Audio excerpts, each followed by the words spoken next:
Nico, Mike Curtis with the Dallas Morning News. Just curious, what's your overall assessment of how the season went, just given where you guys started, the moves you made at the trade deadline, and just getting all the way to the NBA Finals? Good question. We're proud of the way this season went. We're committed to building a winning organization that has championship aspirations. I'm proud of the coaches, the staff, the players. I really felt like we grew. Some of the things I talked to them, the staff as well as the players and coaches, is that, really want everybody to come back 10 to 15% better, mind, body, spirit. And I think if we do that, we're going to be proud of the results for the next year. Nico, did this team run up against a team who's just their time? Do you think you're a couple of pieces away? I mean, it seems like you guys are right there with it. Yeah, I mean, I really love our core. I feel like we were really in the playoffs since March 7th. We were fighting just to get into the playoffs and not be in the play-in. And I think after a while, you have that grind from March 7th, and then we had 3 really tough series. I think after a while, we didn't have the same juice in the finals that we did in the first few rounds, and I think it just wore on us. And give those guys credit. They've had to go through their trials and tribulations to be where they're at, but they were the better team for sure. Nico, you said you love the score, and your goal is to build this team for championship aspirations. When you look at the roster construction, what areas would you say needs to improve for this team? Really, I think we have the pieces. I think we just need to get better ourselves. Since I've been here, I've always, but our front office staff, we've always been looking to make it better, so we'll continue to do that. But the core is intact. If you look at our top 7, 8 players that play the biggest minutes, I don't see anything happening with that. Nico, Joey Mastrota with Clutch Points. We got to see a full year of Derek Lively, and just his development has been really incredible. I just want to get your take on his season and just his development and maybe expectations for the future. Yeah, I mean, D Live, he's improved right before our eyes. I mean, literally, the guy from the first part of the season all the way through to the playoffs, he's just continued to improve. I think the sky's the limit. I think we got a good one in him. All defensive player, all-star type guy. I mean, who knows when his timeline will happen, but he's well on his way to being a special player. You mentioned keeping the top 7 or 8 players. Obviously, D. Jones is included in that group. What's your optimism as far as being able to work something out with him, and do you anticipate that it will require some kind of tinkering to be able to get to a number? Yeah, I mean, I don't know how we're going to do it, but he's a priority. He's priority 1A and 1B. I think he fits in with our team.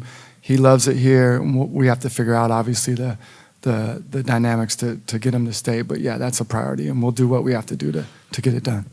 So what are the other priorities this summer? You mentioned 1A, 1B. No, I said he's 1A and 1B. Oh, he's 1A. He's both. I got you. Yeah. How's Luka get 10 to 15% better?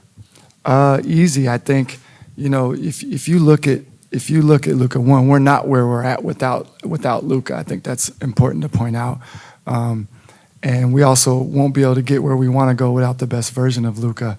And if you look at a guy who had, after Game 3, had the world on his neck, the scrutiny, which was crazy, the amount of scrutiny that he had to face, and for him to focus in and do what he did in Game 4, I just think it just shows the character of him and is willing to fight through adversity. And I think he's going to continue to get better. He's 25 years old. So I think just going through the finals, him seeing what he needs to do to be at his best in the finals after going through a grueling end of the year and then 3 tough matchups, I think you're going to see the best version of him.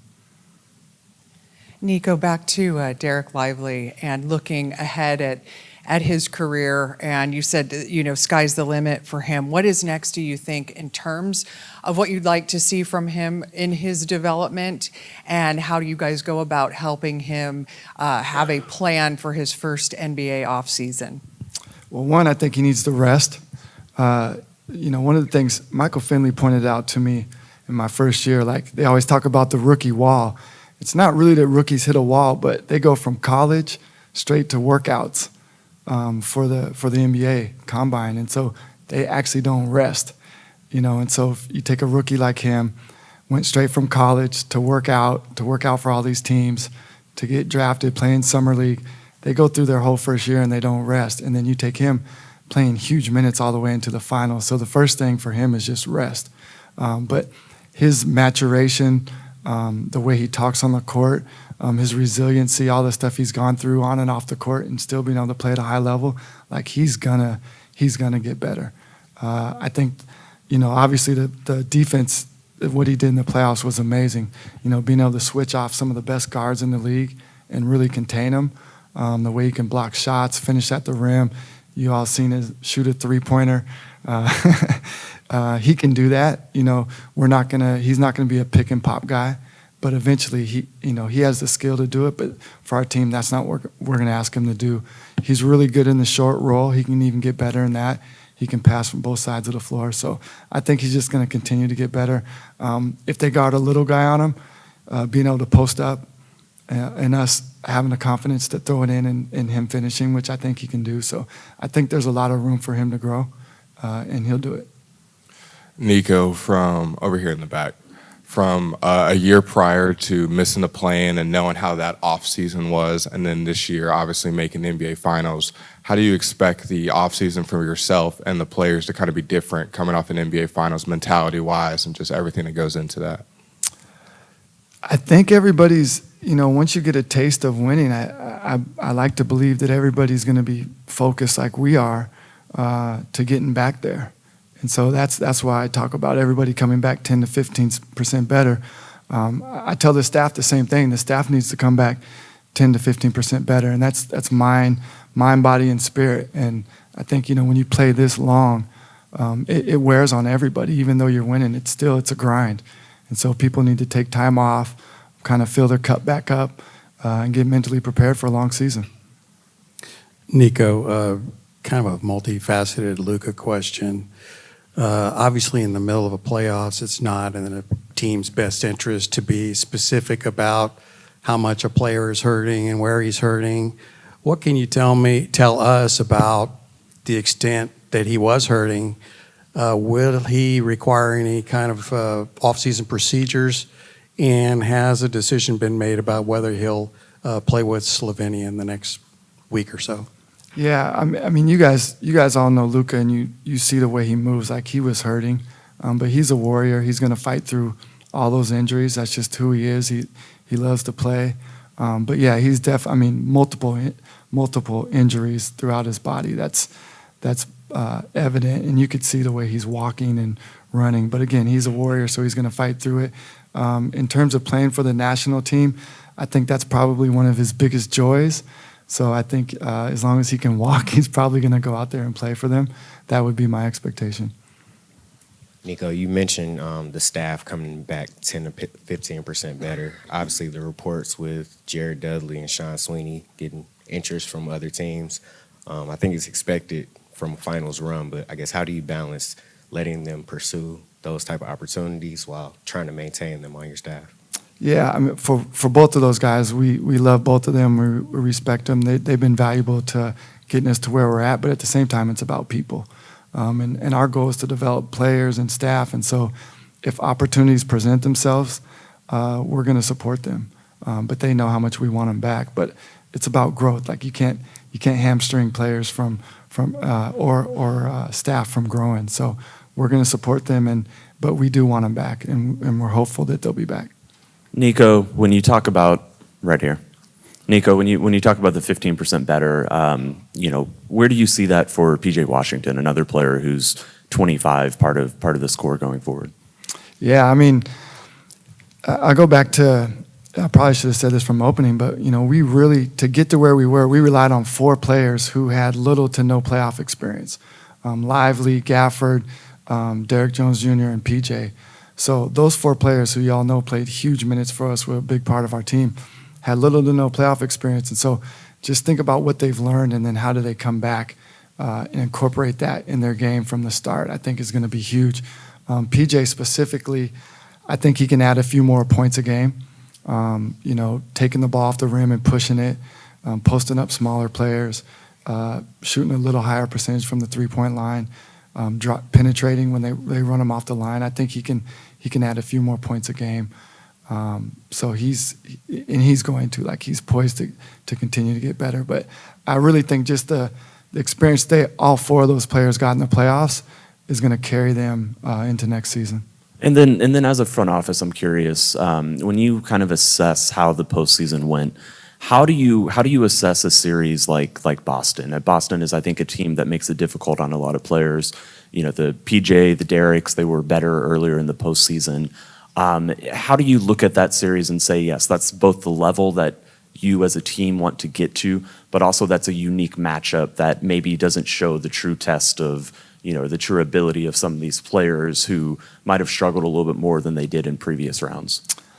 Yeah, I don't throw everything out the window that we did leading up to it. I really think that the accumulation of, really being in the playoffs in March and then having those three grueling series leading up to it, I think affected our ability to play at our best, and obviously they did too. But at the end of the day, our best two players are going to dictate what our role players do. Nico, I'm sure you're aware of Rich Paul saying the Mavs would be among those interested in Bronny because you were basically an uncle to Bronny. What, if anything, can you tell us about that? I don't think I can say anything about players that aren't drafted. So, Rich is going to say what he's going to say. Nico, you mentioned Game 3 and the amount of attention Luka got. One of the consistent narratives that we've heard then and before is about his conditioning, health, weight.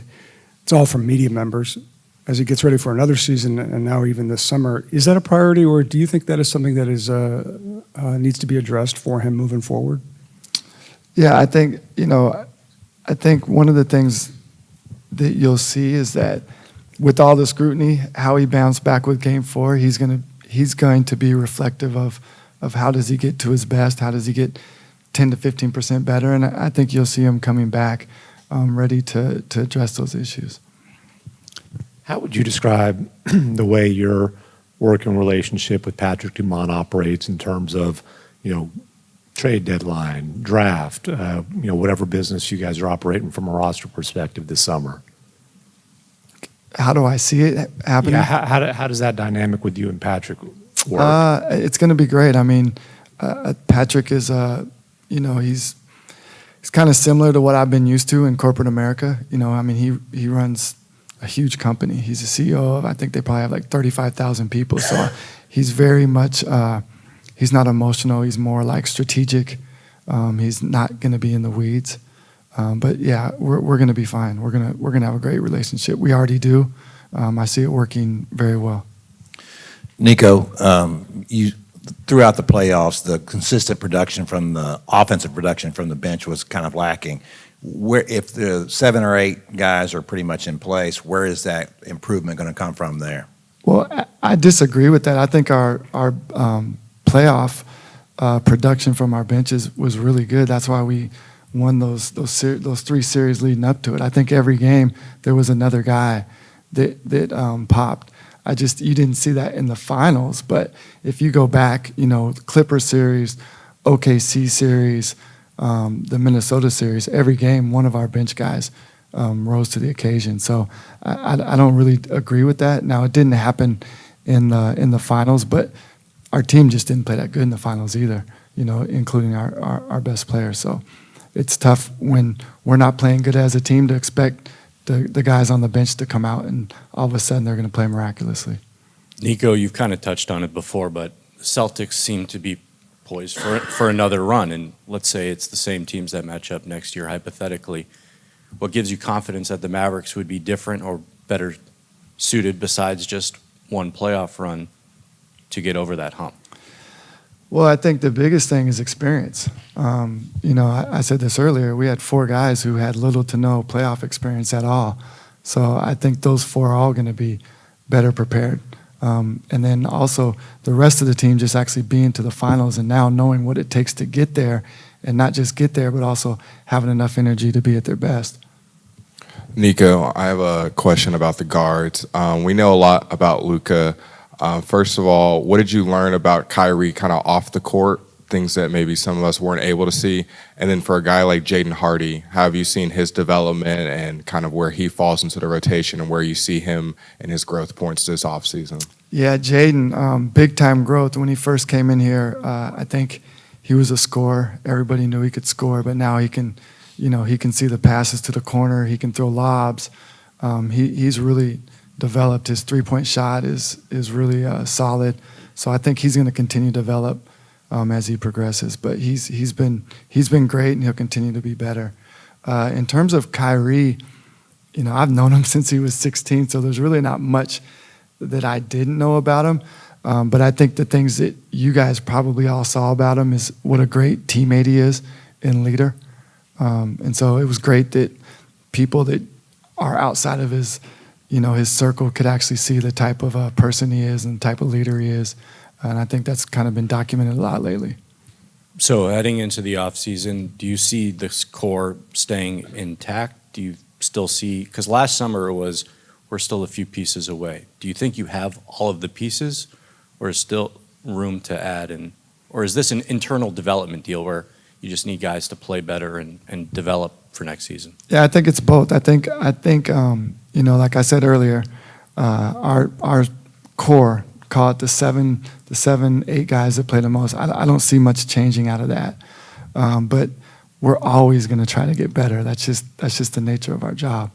But there's one thing when you're trying to get a little bit better, tinker on the edges, or you're trying to massively overhaul. When you don't make the playoffs like last year, like we were a little bit more desperate. Like when you go to the finals, now it's like, how can we get 10 to 15% better?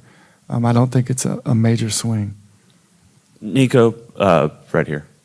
I'm just curious what the past couple months have been like. Obviously the front office, is going to do the job that they have. But as you're also navigating a finals run, obviously you've been to the conference finals before and kind of had to navigate that. But what was it like, with the team still playing and you guys are also prepping for the offseason and preparing? And what's it like, just in your day-to-day with the, job you have, the jobs underneath you, just about how that process has kind of gone for y'all?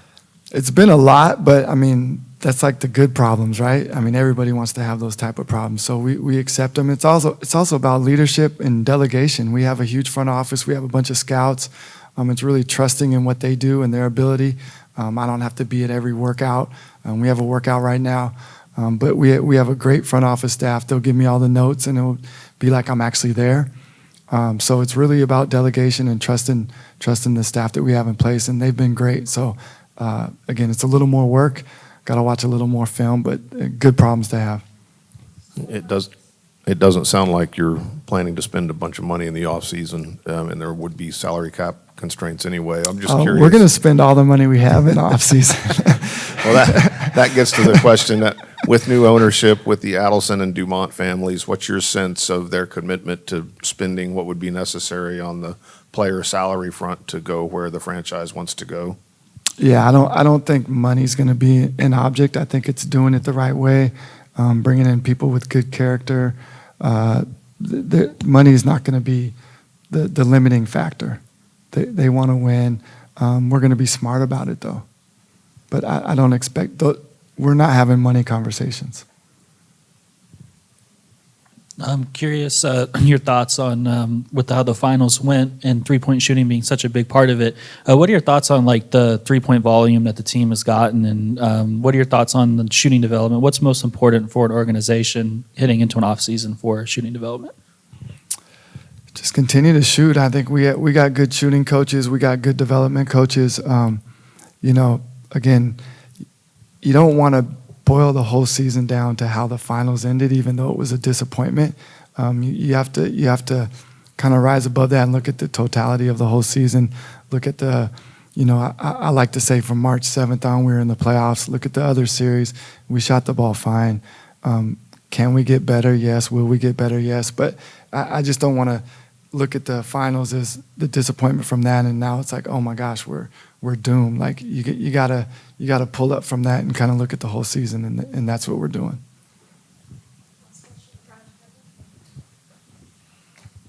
I did want to ask, are there any specific plans for Prosper this offseason? Yes, for him to get better. No, Omax is going to be good. We had his exit interview, and really for him, we just want him to have a really good summer, get confidence, because the kid can play. He can play on both sides of the ball, and the goal for him is to come back in September in great shape, with a lot of confidence and ready to compete for minutes. He's a rookie playing with a team with a lot of good players in front of him, and so I think if he attacks this summer like he will, he has really hard work ethic, great kid. That next year he comes back in great shape and confident enough to compete for minutes. Yes, he's going to play in Vegas. Yep. Thanks.